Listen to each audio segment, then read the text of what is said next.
Bhushan jewellers में पाइए खुशियों के गहने। पूर्व मुख्यमंत्री एवं नेता प्रतिपक्ष जयराम ठाकुर हिमाचल के लिए हम जान देने के लिए तैयार हैं। हिमाचल के लिए हमने हमेशा संघर्ष किया है। सरकार के हर फैसले हिमाचल के लोगों के हित से खिलवाड़ करने वाले, आपदा प्रभावितों के जख्म हरे कर देते हैं सरकार के हर फैसले।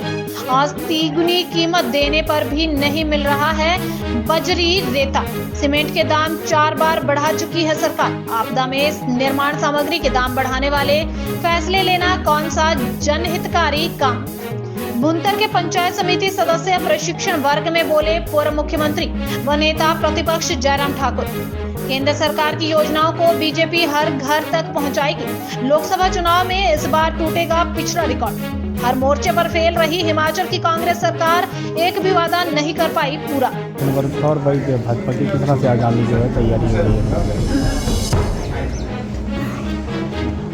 हिमाचल प्रदेश में भारतीय जनता पार्टी ने तय किया कि जितने भी हमारे जनप्रतिनिधि हैं वो केंद्र सरकार की उपलब्धियों को प्रभावी ढंग से लोगों तक पहुंचाने के लिए काम करें और इसलिए उनका प्रशिक्षण की व्यवस्था करनी चाहिए। और उस तरह से इससे पहले जिला परिषद का प्रशिक्षण हुआ, पार्लियामेंट्री काउंसिल वाइज, और अभी ब्लॉक समिति का, और आने वाले समय में और भी अगर पार्टी की योजना बनेगी तो पंचायत के प्रधानों तक भी इस प्रशिक्षण को पहुंचाएंगे।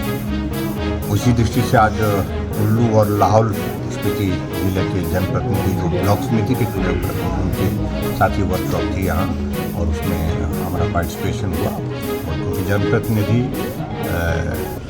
एक ग्रास रूट का एक नेतृत्व होता है और उनकी पहचान होती है और उनका प्रभाव का इस्तेमाल पार्टी को मजबूत करने की दृष्टि से हम किस प्रकार से कर सकते हैं, तमाम मुद्दों को लेकर के बातचीत करें। हाँ सर, उप मुख्यमंत्री का भी बयान आया थोड़ी देर पहले ही, उन्होंने बयान दिया है। वो कह रहे हैं कि केंद्र सरकार की तरफ से मदद इसलिए नहीं हो रही है क्योंकि नेता प्रतिपक्ष जो है वो उस मदद को रोक रहे हैं।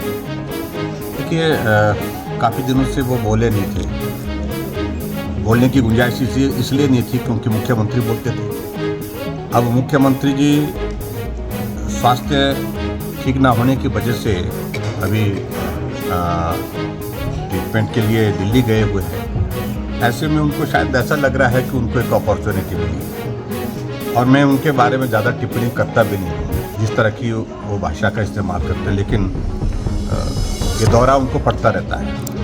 और फिर अब की बार पड़ा है तो मैं सिर्फ यही कहूँगा कि हिमाचल के हितों के लिए हम अपने जान प्राण देने के लिए जो ऐसे लोग हैं जो तैयार हैं, और हिमाचल के हितों के लिए हमने एक नहीं उनसे ज़्यादा लड़ाई लड़ी है। इस बात को उनको समझना चाहिए, और इसलिए उनकी भाषा में जवाब देने के लिए मैं दे सकता हूँ, लेकिन मैंने जितनी बात कही इतनी ही पर्याप्त है आज की तारीख। सीपीएस मामला भी पहुँच गया है सुप्रीम कोर्ट, किस तरह देखते हैं? सीपीएस के मामले में अभी मेरी बात हुई दिल्ली में, जो हमारे एडवोकेट हैं सतपाल जैन जी।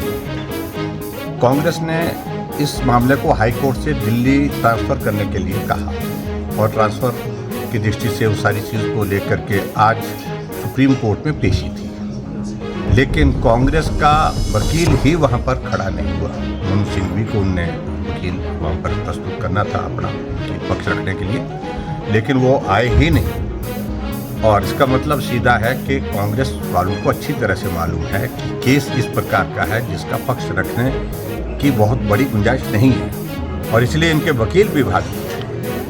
और मैं सिर्फ यही कहूँगा कि इस मामले का फैसला अब जल्दी होना चाहिए। कल फिर से हाई कोर्ट पे ये मामला लगा है, और हाई कोर्ट में भारतीय जनता पार्टी की ओर से जो वकील दिए हैं उन्होंने अपना पक्ष पूरा रख दिया है, और मैं उम्मीद करता हूँ कि हाई कोर्ट की ओर से कुछ न कुछ निर्णय इस संदर्भ में बहुत जल्दी आए। सर, वर्तमान सरकार की तारीख को किस परिप्रेक्ष्य से देख रहे हैं? देखिए, 10 महीने का क्या, अब तो 11 महीने होने लग पड़े। एक सप्ताह बाद 11 महीने हिमाचल प्रदेश में कांग्रेस पार्टी की सरकार को हो जाएगा। जितना नुकसान हिमाचल प्रदेश का इन 11 महीनों में हुआ है, मैं इस बात को कह सकता हूँ कभी भी इस तरह की स्थिति हिमाचल में देखी नहीं। सब जगह काम रुका पड़ा है। काम रोकना, काम बंद करना, यही इसी भाव के साथ वो काम कर रहे हैं। और 1000 से ज़्यादा संस्थान बंद करना, बदले की भावना के साथ काम करना, ये इसका विधानसभा क्षेत्र है, ये उसका विधानसभा क्षेत्र है, यहाँ पैसा नहीं देना। आज करोड़ों रुपए जो पीडब्ल्यू डिपार्टमेंट में, आईपीएस डिपार्टमेंट में जिन लोगों ने काम किए और एक प्रक्रिया के अंतर्गत उनके टेंडर काम पूरा किया गया, लेकिन उसके बावजूद पिछले 11 महीने से उनकी कोई पेमेंट नहीं की गई। हिमाचल प्रदेश में 10,000 से ज़्यादा कर्मचारी जो आउटसोर्स में लगे थे उनको नौकरी से निकाल दिया गया। कोविड के दौरान लगे हुए कर्मचारी जिन्होंने अपनी ज़िंदगी को संकट में डाल करके दूसरे की ज़िंदगी को बचाने के लिए काम किया, उनको पिछले 7-8 महीने से सैलरी भी नहीं दी और सैलरी ना देने के साथ साथ में अब 30 सितंबर से उनकी सेवाएं समाप्त कर दी। 2000 तो वही पंचायती राज विभाग के कर्मचारी हड़ताल पर। सभी जगह इस बात को देख रहे हैं कि हिमाचल प्रदेश में इस प्रकार की एक परिस्थिति बनी है कि 10 महीने के छोटे से कार्यकाल में सचिवालय के बाहर धरना, रिज के मैदान पर धरना, चौड़ा मैदान में धरना, जिला मुख्यालय में धरना, ये परिस्थिति बन गई हिमाचल प्रदेश में कांग्रेस पार्टी की सरकार की। और लोग आज उनको पूछ रहे हैं, झूठ बोल करके तुम सत्ता में आए थे, गारंटियों का हिसाब मांग रहे हैं, जवाब देते बन नहीं पा रहा उनसे। सर टैक्सी टोल का भी बंद है गैस बेसिन के, तो जिससे सारे काम कार्य जो है और कार्य रुके पड़े हैं, तो क्या विपक्ष ने क्या स्टैंड लिया? देखिए, सरकार का काम करने का तरीका है, जो उनको समझ में नहीं आता है उसको बंद करो, बस बंद कर दो, बंद करना। जैसे मैंने कहा कि 1000 से ज़्यादा संस्थान बंद कर दो, क्रशर बंद किए और हमने उनको कहा कि क्रशर वो बंद करो जिसके कारण सही मायने में नुकसान हुआ। सभी क्रशर की वजह से नुकसान तो नहीं हुआ है। और दूसरी बात, क्रशर बंद कर दिया आपने, लेकिन सड़कों का काम, पुलों का काम, निजी घरों का मकान, एक त्रासदी हिमाचल प्रदेश में जो झेली है, उस त्रासदी के दौरान लोगों के, हजारों लोगों के घर चले गए। रेत नहीं मिल रहा है, बजरा नहीं मिल रहा है, मिल रहा तो वो 10 गुना ज़्यादा कीमत पर मिल रहा है। ये सारी चीज़ों को उनका कोई लेना देना नहीं, उनको तो एक ही जुनून चढ़ा है, बंद कर दो। और बंद करके जो प्रदेश का काम उन्होंने जिस प्रकार से बंद कर दिया है, चारों तरफ जो है हाहाकार मचा है, कोई भी डेवलपमेंट का काम आज की तारीख में हो नहीं पा रहा है। सर, पिछले कल एक नोटिफिकेशन सरकार ने जारी किया है जिसमें टैक्सी ऑपरेटर का पैसेंजर टैक्स बढ़ाया है। किस तरह से देखते हैं कि बाहरी राज्यों के लिए तो उन्होंने कंजप्शन कर ली है, लेकिन यहाँ के जो ऑपरेटर है प्रदेश के, उनको जो है उसमें बढ़ाया गया है? तो निश्चित रूप से उनको इस बात को मानना पड़ेगा। हिमाचल प्रदेश में, हिमाचल एक पर्यटन राज्य है और अंतर्राष्ट्रीय स्तर पर हिमाचल की एक टूरिस्ट डेस्टिनेशन के नाते एक अलग पहचान है।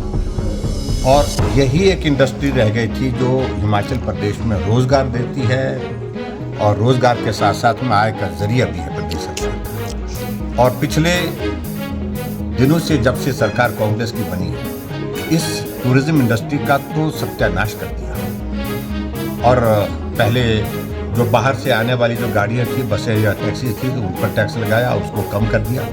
अब किया कम जब हम लोगों ने उस पर मांग की, तो स्वाभाविक रूप से टूरिस्ट दूसरी स्टेट में जा रहा है। जब जम्मू कश्मीर में देखिए, उत्तराखंड में देखिए, भरा पड़ा है, और हिमाचल प्रदेश में हमारे होटल खाली पड़े हुए हैं, हमारी पूरी इंडस्ट्री खाली पड़ी है। बड़े संकट के दौर में से एक तो बारिश के कारण जो नुकसान हुआ, उसके कारण तो हम 3-4 महीने के नुकसान में ऐसे ही पहले से, और ऊपर से ये सारी चीज़ें करने से और ज़्यादा नुकसान हुआ।